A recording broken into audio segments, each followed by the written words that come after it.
Gara-gara gara-gara kang garing karo gong.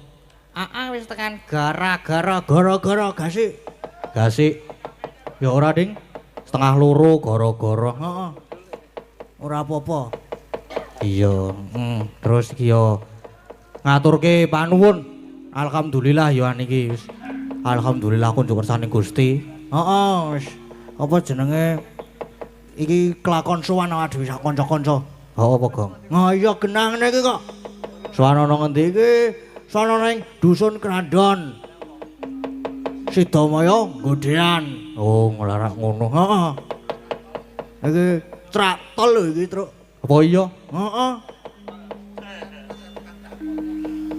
Ora satu kan takon to, Truk. Aku ki mumet ta aku ki jane iki. Wis golek budrek barang lho aku iki mau. Sing penting ora ngombe budrek oke-oke. Heeh, ora apik ngono kuwi. Ha iya. Terus apa jenenge iki? Oleh ku mikir mau wis lali meneh, Truk. Ayo dieling-eling sik. Apa ya? Apa jal? Sik iki lho karo ngeling-eling lek ku mikir mau wae. Ku meneng bae iki mikir. Mbasan jedul ngene iki lali kok to. Jan apik tenan kok encanan kok. Ora njuk. Wah, aku ning transit mau maem sate aku, Truk. Sate? Sate. Enak satene. Lah kok karo kancaku bedes kae ditambahi laos. Tak klethake asem tenan kok. Marake wong kaget. Lah enak ora ya enak ngelih aku kok. Laos ya tetep tak mamah. Enak aku apa-apa tak mamah terus sakit, Truk. Apa tak mamah aku. Seneng aku nek kon mamah-mamah iki. Ha iya. Pamundutan, Truk, pamundutan. Iya, iso ana. Wis ana pamundutan apa ora iki mau? Wis ana, pira ya? 15 wae ya, Gong. Oh, gundulmu. Wis ana loro apa pira ya mau? Wis ana loro. Iki ana Jineman Gathik Glinding karo Setya Tuhu. Jineman Gathik Glinding karo Setya Tuhu. Heeh. Nek biasane Gathik Glinding ki Bu Wahyu. Lah, terus nek nganune Setya Tuhune. Setya Tuhu ki sapa ya? Bu Wahyu meneh. Ya ora Bu Wahyu kabeh. Make. Make sapa make? Make Neti. Mak Neti. Iya, ya mengko sik. Heeh. Karo isih karo nggo ngulur-ngulur wektu ki lho, terus aku lali bahan-bahan sing tak pikir ket mau ki. Aku mau esuk ki wis jane ket mau bengi ki aku wis apa jenenge bingung. Lah bingung apa? Aku ki ndelok pamflet lakone Wahyu Cakraningrat to. Wah, Ding Wahyu Cakraningrat yo. Terus aku goleki naskah to nang nggon anu apa nang nggon file. Nggon file tak wah iki ana Wahyu Cakraningrat Gading. Tak pencet jedet. Lah kok nggon sabetan to ora komplit. Lah jeblok sirahku to. Terus ya tidak lama kemudian aku WA Mbah Geter. WA Mbah Geter. Iya no. Bengi-bengi tak WA, Mbah. Nomere piro anu maksudnya apa? Apa jenenge? Nyuwun file anu Wahyu Cakraningrat, Mbah. Ora dibalesi. Mumet aku wisan. Aku wis bingung tenan aku. Ora dibalesi. Urung, bengi iki ora dibalesi, biasane iki fast response. Apa? Fast response. Kalau sing membalas chat cepat fast response. Heeh, kowe jebul esuk-esuk balesi bul kaca matane iki apa kacamatane iki ora usah dipisah nek muni ku kualat meneh lho kowe, Gong. Heeh. Karang yo ambegane entek kacamatane iki tugel, Tru. Ku dikirimke nang aku lho, le malah kacamataku tugel lho. Proposal ular. Ora terus apa jenenge aku ya wis ngematke saka chattingan nggo dhuwur iki nggon kacamata tugel kuwi. Wis wedi aku, waduh iki nek ora ana lakone jeblok aku engko. Tak scroll medun, sut ana tulisane Wahyu Cakraningrat Gading. Aku ya alhamdulillah. Seneng aku terus tak penyet nggo naskah cetul. Tak waca kok waduh Iki apa iki? Tak waca-waca kok ana apa jenenge kuwi? Apa jenenge? Nggon anu ki lho. Garapane ki lho. Heeh. Nang untono buka YouTube ki ana. Dadi aku wis ora bingung meneh. Durung buka YouTube. Oh iya no, cah elektronik kene iki. Cah elektronik beto kae lho, apa maju iki lho. Cah apa jenenge milenial aku ki saiki. Ceklanku saiki laptop e padake. Laptop gleleng aku saiki. Sego apa jenenge? Sego esuk tekan bengi nyetel lagu aku saiki. Anggo sound horek kae tak. Apa jenenge tak sambungke ngono. Terus nyetel Mbah Geter. Jan nyamleng terus bubuk manis. Jan gayang tenan pokoknya terus ngisore meneh ana Mbah Geter ngecat meneh. Lis sesuk iki sanggitmu kepiye sing tanggal 24 lakon pendadaran Sukolimo to? Aku ya nggih Mbah ning mboten ngertos kula mboten gadah file. Kula namung gadah file TA, tugas akhir. Wah ya kuwi kurang le nek dienggo sewengi kuwi mung tekan gara-gara. Ngono kuwi. Heeh, terus Mbah Geter tidak lama kemudian to chatting lagi. Iki tak gaweke naskah sisan leh ku nglembur saka mau subuh tekan saiki entuk rong naskah lho le iki. Wah aku ya tepuk tangan aku mau dasan. Maju sambutan. Terus nganu dijokke apa sambutan ngono. Ora ngono kuwi Gong, ora ngajar kowe iki. Ayo ora apa-apa, pisan-pisan. Mbak Geter ya kurang ajar. Ora Ding. Nek nuruti sing rebabke elek banget kok iki sono. Dosa aku nek nuruti terus. Kok golek pahala mah entuk dosa ya aku lho. Tambahan meneh. Bengkel Las Kusna. Nggih, nyuwun langgam rengu sik nembang Mbak Ayu saking Pak Mardio. Oh nggih, siap.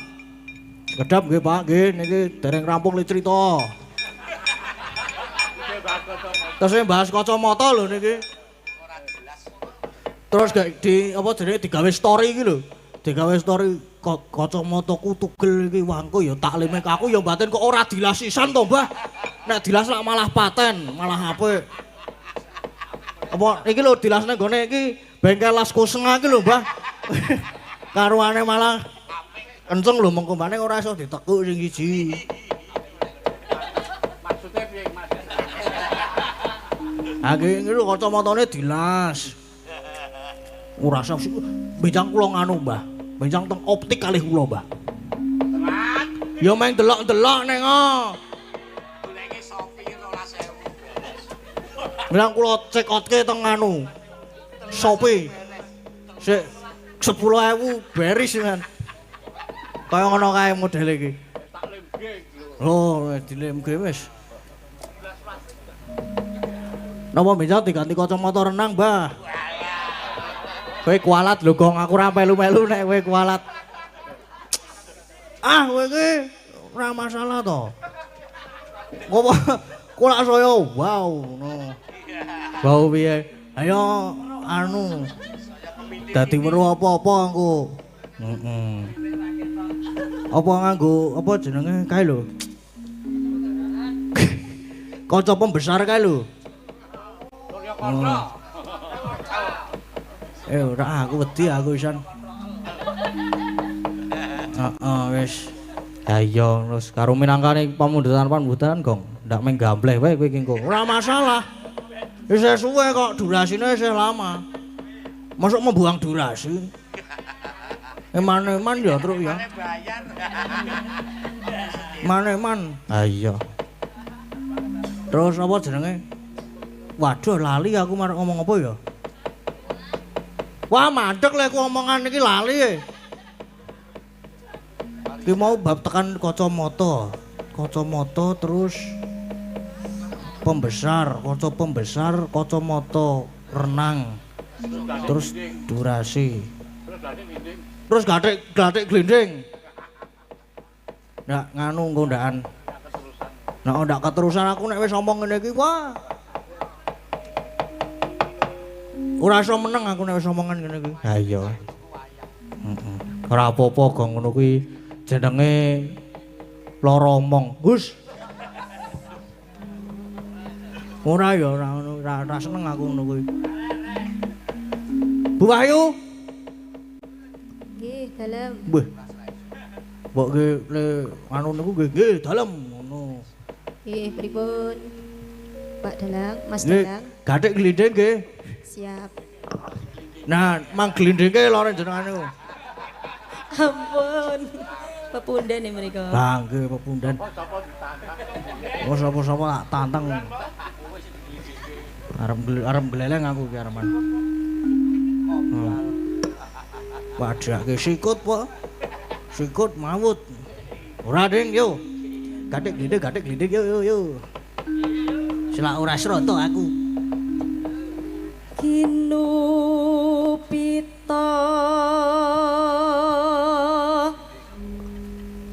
Sampun. Wis to iki. Age mikir bahane aku. Andang-andang wis. Oh, aku duwe kacamata ki lho apik. Heeh. Nek kalau mboten kacamata apik, Mbah?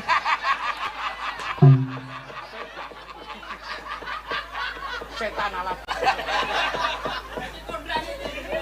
Kurang ajar kowe, Gong. Kurang ajar tenan nek iki. Ayo pisan-pisan. Wong tuwa kok nggo dolanan. Ha kowe kuwi kok. Oh iya. Terus to, Truk. Ngopo? Bar kacamatane tugel. Spion mobil, Jokan. Ha kok iso? Spion mobil ki diserempetke apa mau ya? Diserempetke terus potol nggon kacane. Terus takon apa jenenge? Nempleki cermin kae lho. Ditempleki cermin dilemke. Wis kenceng kae ning ya nek spion tengen ki lak ya penting banget to, Truk to. Ha iya. Terus dicekotke sopi. Ngendika nek tak cekotke sopi ning embuh. Sesuk iso le masang apa ora? Ana Bagong ki lho. Teknisi aku ki. Elok ora? Elok. Buka bengkel Bagong. Buka aku saiki buka bengkel ya padake. Nyambi aku ki. Bengkel becak tak buka ya kan. Bengkele jenenge apa? Karso Sangli. Apa?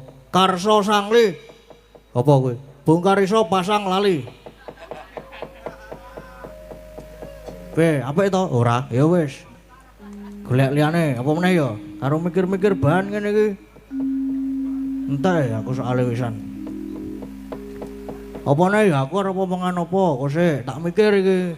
Karo mlaku mengko. Isih ana berarti isih ana apa meneh mau? Sono Rengu karo Setya Tuhu. Rengu sik ki berarti sapa ya? Mumpung wis ya Ding. Mbak Ayu, heeh. Lah kae ala padune men ra diseneni. Padune men ra diseneni. Oh ya asem seneng aku nek karo Om Kiswan ki. Wis. Nang aku lali ora gawake jarum super mau. Aku ora gawe wis gawake. Wah, nggih bage, wadake. Apaan? Wis gaweke opo? Ah, no. Amang modal LA bungkus cilik teluwe kok nggawa file pirang-pirang. File guyu ora madhek-madhek. Cilik wae. Modake DP ku barang. Kowe bar ditelepon tanggal pira ditelepon aku ding iki DP-ne wis tak gawa sesuk nek ketemu tak neke yo DP-ne. Nggih Om, aku ya wis ngono kuwi semangat aku. Lah kok tekan transit ding rasa DP ya duwite tak go tuku wayang. 2 juta ding untuk cakil ro Janaka. Ya kene aku Janakane. Ah kowe. Terus ngopo ya Mbak? Kok wah jan Mbak Oris iki senengane mlirik-mliriki. Mah aku nek ngono kowe. Kat awal-awal mau lho aku nggon talu mau wis mlirik. Neng mau nggo nuntune ana lipstike. Semene iki ana irenge ana anune abinge kae lho. Ngon ngene iki. Aku yo lulus tekan iso tekan untu kuwi kepiye to iki? Apa dadak dipletase ngono. Ayo, sapa-sapa diane yo. Oh sapa-sapa arep tak anu. Pak Bolot, Pak Bolot. Mandira bola. Mandi bebek. Pak Bolot, sesuk adu bebek kali ngene kula. Ora mung adu pitik. Wes sapa-sapa tak tantang saiki arepan. Wae kene iki duwe banyak ya duwe. Bebek ya duwe nang modar kabeh pangan kire. Ana bebek ditilek kari ndase. Lah yo dipangan kire mbok ngene sapa ngerti aku ya. Terus saiki ngengu banyak banyak. Banyak ora ya mang kleru sithik wae kok. Amang kleru sithik. Wah tak tantang kabeh arep manoke. Wong ado tetep tak tantang aku kok. Bagong saiki kurang ajar banget. Wis nangno wae nangno ora kualat dhewe. Aku wis nggo jimat anti kualat.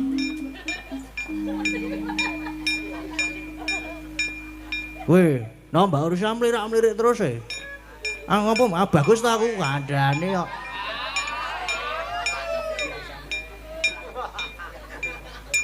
Biasane nek lipstikan nganggo krayon. Krayon dijer kae to terus dileletke. Godhong jati dicelup. Nek ra yo nggo godhong jati kae. Terus diuntel-untel. Lah abing-abing kae. Terus dicelupki.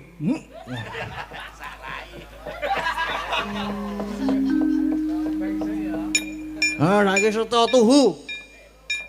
Rengu Ding. Rengu sik Mbak Ayu. Mbak Ayu. Kula. Sugeng dalu. Kang Enjing. Enjing. Lali aku nek wis esuk iki. Nah, lali ta. Jam pira to iki? Jam pira to iki? Jam 2 wis wayahe. Wayahe ngopo? Wayahe gawe kopi. Maksude iki kuwi lho maksude. Anu nggih Mbak nggih, apa rengu nggih? Nggih, wau pamundutan. Nggih, saking Pak Marjio. Nggih. Niki enten anu lho, niki amplop lho Mbak niki Mbak. Lempun aman kok. Heh? Empun aman. Mboten pura niki. Empun aman. Wis dijupuk to? Oh lah jebul kaya ngono kuwi to. Lah nek bablas tekan kono engko ora bali meneh. Bali ya, bali nang nggon aku. Oh, ora tekan nggonku engko. Oh dijupuk isine jebul mulane tak ingok kok wis ora ono. Tak buka ngene iki kok lho. Ya ora apa. Jebulane ora sing ngrebab. Heeh. Ya iki ajar-ajarane. Saiki ya. Ora. Sesuk. Ya selak alum. Hadi inget meneh. Dadane nggo liya. Dadan Wis to, ge ayo. Wah, anune iki lho. Wah, jan pemikirane Om Kaswen anu Keswan iki. Ora wah saru senengane kok. Aku mune diinget meneh kok krungune. Aku mune diinget meneh kok krungune meneh. Saru wis senengane iki. Gah aku nek ngono kuwi. Apa? Saiki ya. Saniki. Memanise marati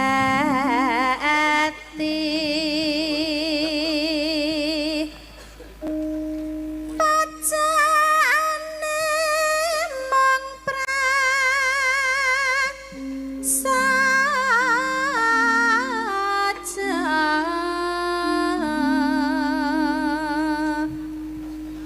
gandes luwes wirah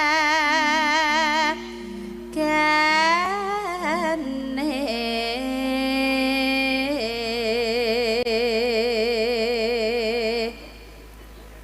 meneng wae to.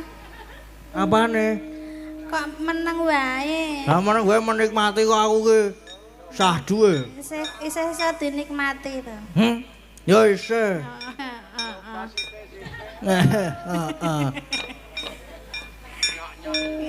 Ya nyok-nyok. Ci. Ci. Rena wengi mantra tapan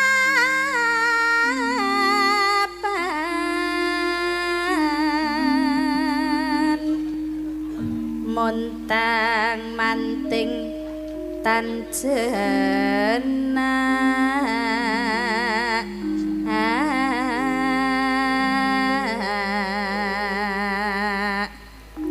kang masira wong bagus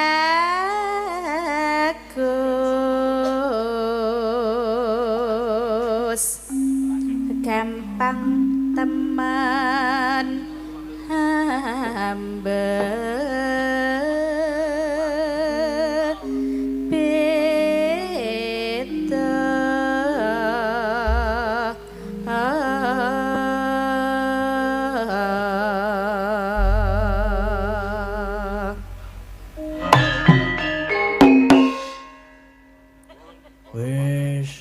Sampun. Nggih, sampun, matur sembah nuwun.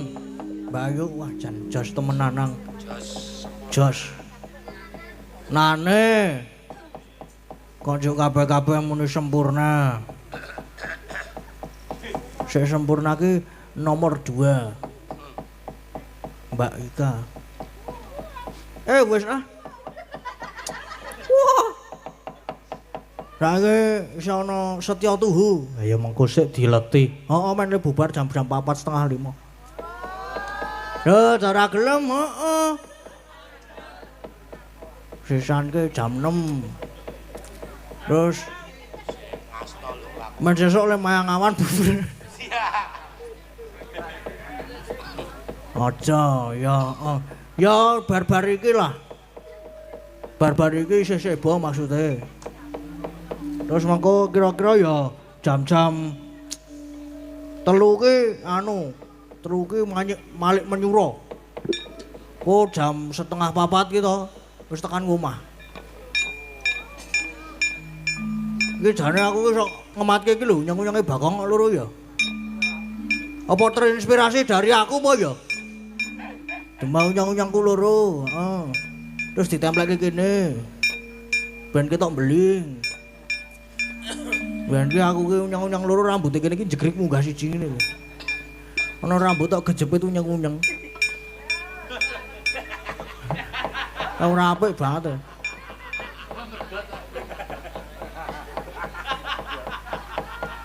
Ora apa-apa, Ding. Ki apa jenenge? Setya Tuhu. Ha iya. Bar Mbak Ayu iki mau rengu terus Setya Tuhu ki sapa kira-kira?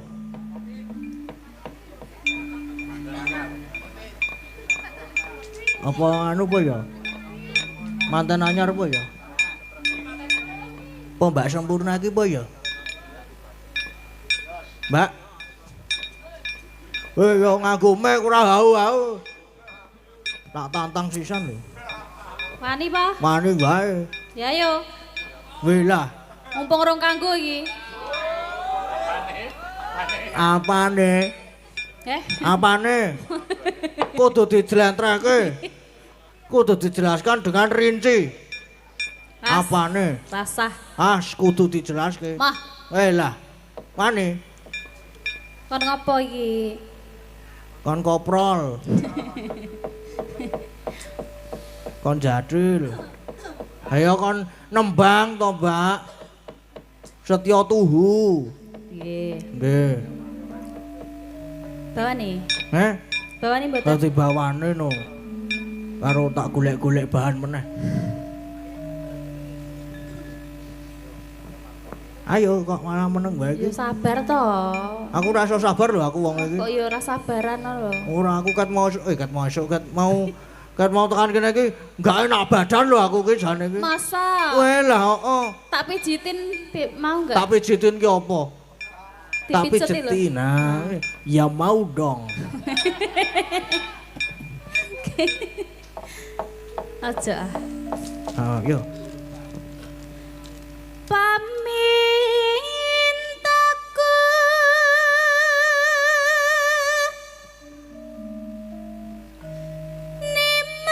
Nimas Sitase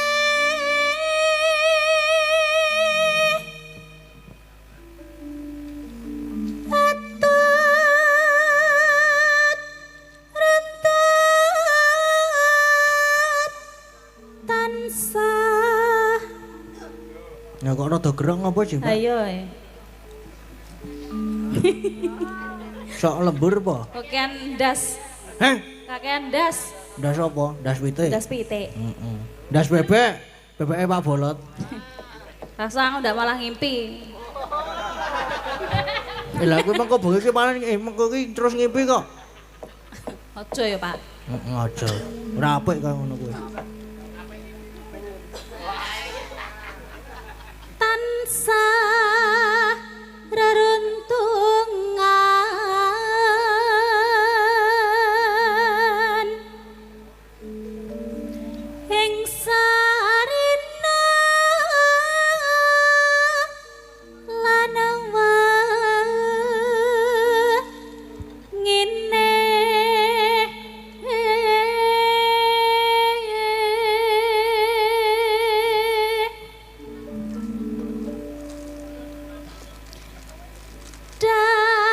Datan kinggang serempet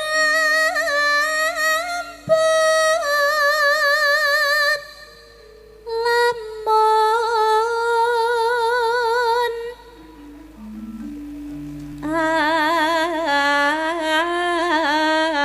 atoh cakating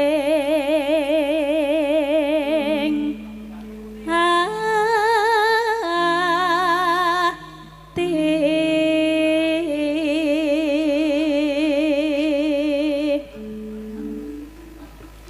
yen cedhak tansah mulat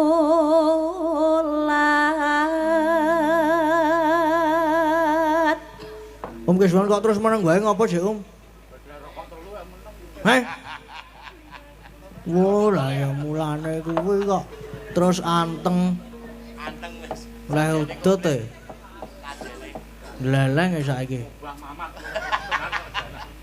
Kene sitok aku. Engko. Ora mungkin nek mengko. kuwi kok peparing aja nganti edan po wangune iki njaluk Lah mengko nganu e mayang awan ngasto e mengko. berarti engko awan iki dadi dalang ta Heeh. ya Allah Wes. jajakke kanca-kanca ora Kudune jajake, kudune ya. Ah, itu. senenge mau kena entuk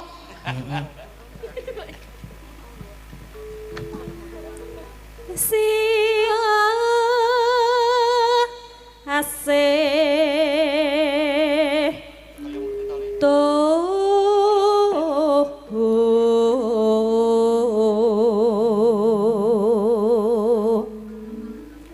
pindho mimi lan mintuna ayo Kang Mas bareng netepi wajib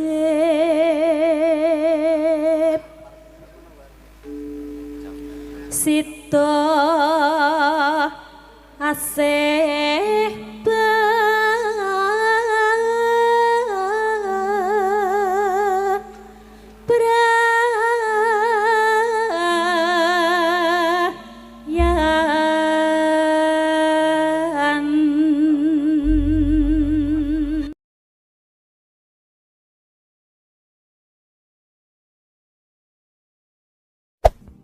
there. Subscribe to my channel. And also press this bell icon.